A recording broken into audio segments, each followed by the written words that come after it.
Hospital के Facebook page पे आप सबका स्वागत है। आज हमारे साथ शहर के वरिष्ठ और अनुभवी चिकित्सक डॉक्टर दीपक सिंह बहरानी साथ में है, जो कि कोरोना एक बहुत बड़ी वैश्विक महामारी चल रही है और इस बारे में बहुत सारे र्यूमर्स है, बहुत सारी अफवाहें फैली हुई है, बहुत सारी अलग जानकारियां मिल रही है लोगों के द्वारा। तो आज हमने सोचा क्यों ना हम किसी एक्सपर्ट से बात करें।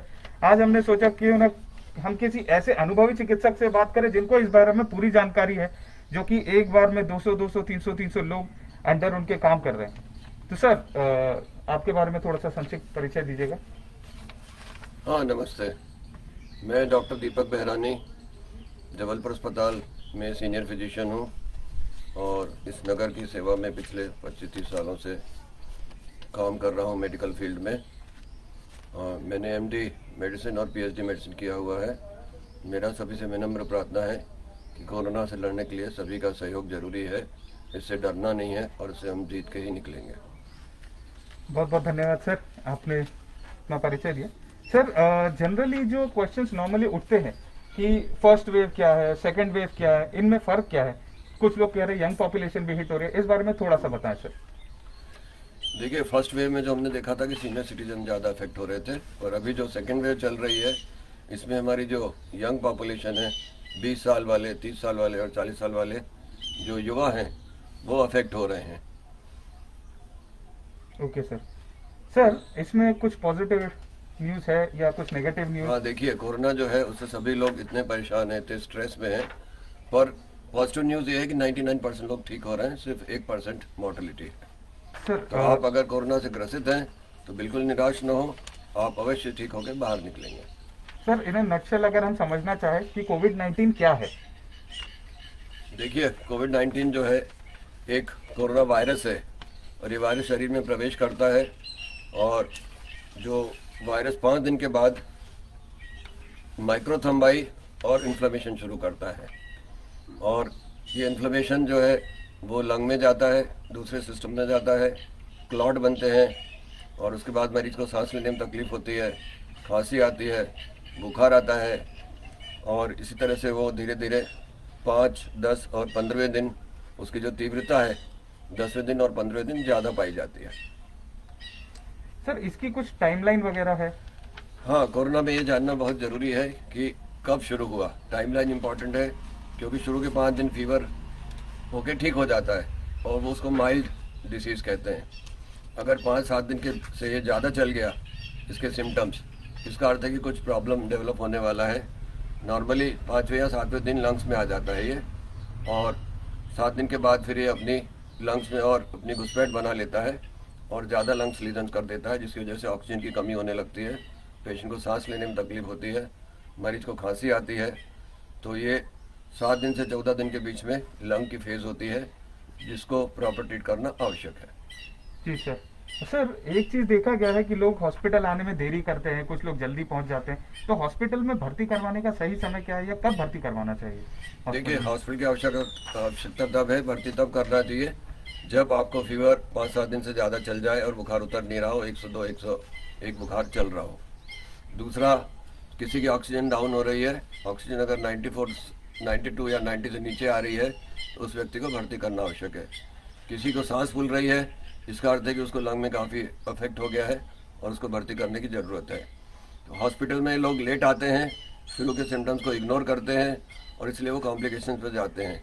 अगर आप टाइम लाइन का ध्यान रखेंगे, सतर्क रहेंगे, समय पे आएंगे, तो आपकी जान को 100% बचाया जा सकता है। बहुत अच्छा, थैंक यू सर। और सर, एक और सवाल है कि जैसे सीटी चेस्ट लोग करवाते हैं, तो ये एग्जैक्ट टाइम क्या होता है सीटी चेस्ट करवाने का? कब करवाना चाहिए सीटी चेस्ट? सीटी टेस्ट कराने का समय होता है, जैसे कोविड टेस्ट किसी का पॉजिटिव आया और माइल्ड सिम्टम है तो 5-6 दिन के 5वें दिन के बाद उसको लंग में लीजन आना शुरू होते हैं। सभी को नहीं आते, सिर्फ 5-10% लोगों को आते हैं, 90% लोग तो अपने आप ठीक हो जाते हैं। तो सीटी करने का सही समय है 5वें दिन। किसी का ऑक्सीजन डाउन है तो उसको कराना है, किसी को खांसी ज़्यादा आ रही है तो उसको कराना है, किसी को सांस फूल रही है तो उसको सीटी स्कैन जरूर कराना चाहिए। अनावश्यक सीटी स्कैन नहीं कराना चाहिए। सीटी स्कैन कराने से बीमारी जल्दी पकड़ में आती है और उसका प्रॉपर इलाज होता है। बहुत अच्छा। सर, एक और चीज़ पूछना था। अभी बहुत सारी जैसे भ्रांतियां फैली हुई है कि ये दवाई ले लो, कुछ लोग बोलते हैं ये दवाई बुरी है, कुछ लोग कहते हैं वो दवाई अच्छी है। सर तो इसमें अगर देखें तो मोस्ट यूजफुल ड्रग्स कौन कौन सी हैं सर? देखिए, इसकी जो पैथोफिजियोलॉजी है कोरोना की, वो 3 कारण हैं। एक है वायरस, तो एंटीवायरल ड्रग्स जो है फेविप्लाविर और रेमडेसिविर है वायरस को ख़त्म करने के लिए। दूसरा चीज़ इसमें होती है इन्फ्लेमेशन, तो इन्फ्लेमेशन को ख़त्म करने के लिए स्टेरॉइड दिए जाते हैं, जिसमें डेक्सोना, मेथाइल प्रेडनिसोलोन और प्रेडनिसोलोन है। तीसरा इसमें प्रॉब्लम होता है क्लॉटिंग का, तो एंटी क्लॉटिंग ड्रग्स दिए जाते हैं, जिसको लो मॉलिक्यूलर वेटिपेरिन या ओरल एंटीकोगुलेंट्स ड्रग्स हैं, जिसको हम डेबिगेट्रॉन या एपिक्साबेन ये नाम की दवाइयों को यूज़ करते हैं। इसकी पैथोफिजियोलॉजी को एड्रेस करते हैं, जिससे बीमारी के सभी प्रकार के जो उसके दुष्प्रभाव है उनको ख़त्म करने का प्रयास करते हैं। और इसमें ऑक्सीजन और स्टेरॉइड सुपर हीरो हैं। इन्हीं का रिजल्ट बहुत अच्छा पाया जाता है। अगर आपको ऑक्सीजन की कमी है तो ऑक्सीजन देने से मरीज़ काफ़ी बेहतर महसूस करता है। और स्टेरॉइड इन्फ्लेमेशन को डाउन रेगुलेट करते हैं, तो स्टेरॉइड का बहुत बहुत रोल है इसमें। और जो कि रेमडेसिविर के बारे में कहा जाता है कि वो बहुत आवश्यक है। रेमडेसिविर सिलेक्टेड पेशेंट में दिया जाता है जहाँ पे उसकी आवश्यकता है। वायरीमिया की फेज़ में जब वायरस शरीर में अपना रिप्लिकेशन कर रहा है या मल्टीप्लाई कर रहा है, उस समय उसको दिया जाता है। जब ऑक्सीजन 92 से कम हो तब रेमडेसिविर का यूज़ करते हैं। जब कोई मॉडरेट डिसीज़ या क्रिटिकल डिसीज़ या सीरियस डिसीज़ में जाता है तब रेमडेसिविर का प्रयोग किया जाता है। सभी को रेमडेसिविर की आवश्यकता नहीं है।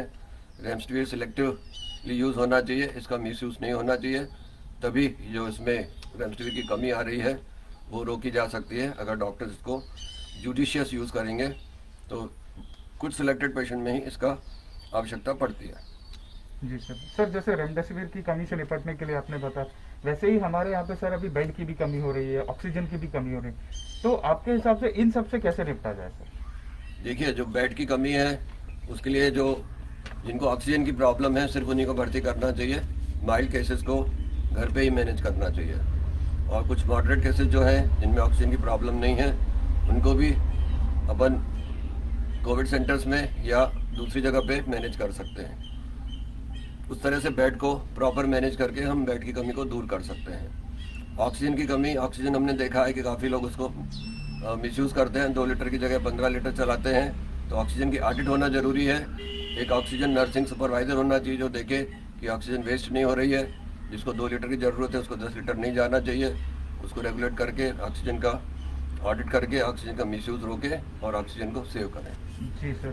सर बहुत अच्छी जानकारी दी सर आपने। एक सवाल सर जो पब्लिक की तरफ से बहुत आता है, एक कुछ बार हाइप भी बना है इसका, कि कुछ लोगों का जैसे आरटीपीसीआर नेगेटिव आता है बट सीटी चेस्ट में उनका इन्फेक्शन दिखता है, तो लोग किस चीज़ की सुने, आरटीपीसीआर की माने या सीटी चेस्ट को विश्वास करें, किस चीज़ नहीं, पे देखिए, हमारा साइंस कहता है कि आरटीपीसीआर कुछ प्रतिशत में 20-25% में नेगेटिव भी आ सकता है।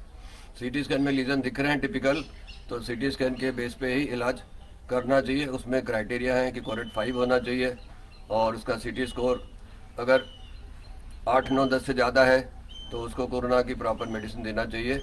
तो सीटी स्कैन बहुत इंपॉर्टेंट है। आरटीपीसीआर 25% केसेस में नेगेटिव आ सकता है, तो ये नहीं समझना चाहिए कि आरटीपीसीआर नेगेटिव है तो कोरोना नहीं है। सर बहुत महत्वपूर्ण जानकारी दी सर आपने। सर आखिरी में एक बार शो खत्म करने से पहले ये चाहूंगा कि आपकी तरफ से अगर कोई ऑब्जर्वेशन है, कोई मैसेज है लोगों के लिए, जैसे कि उनमें पॉजिटिविटी है, बाकी सब कुछ है, तो वो सर बिल्कुल आपकी तरफ से अगर दे पाए सर। देखिए, मेरा जो ऑब्जर्वेशन है कि लोग लेट आते हैं। लोगों को जल्दी आना चाहिए। वो अपने सिम्टम्स को इग्नोर करके 10-10, 12-12 दिन तक खांसी और सांस फूलती रहती है और तब आते हैं। मेरा सभी से निवेदन है कि वो समय पे आएँ, डॉक्टरों से चेकअप कराएं और अगर वो प्रॉपर टाइम पे भर्ती होंगे तो प्रॉपर इलाज करवाने पे मरीज़ अच्छे होंगे। दूसरा मेरा ऑब्जर्वेशन है कि बहुत सारे लोग जो है अपने रेमडेसिविर के लिए परेशान हैं। रेमडेसिविर के लिए परेशान नहीं हो, क्योंकि हमारे पास दूसरी ड्रग्स भी हैं जिनकी सहायता से हम लोग मरीजों को अच्छा कर पा रहे हैं।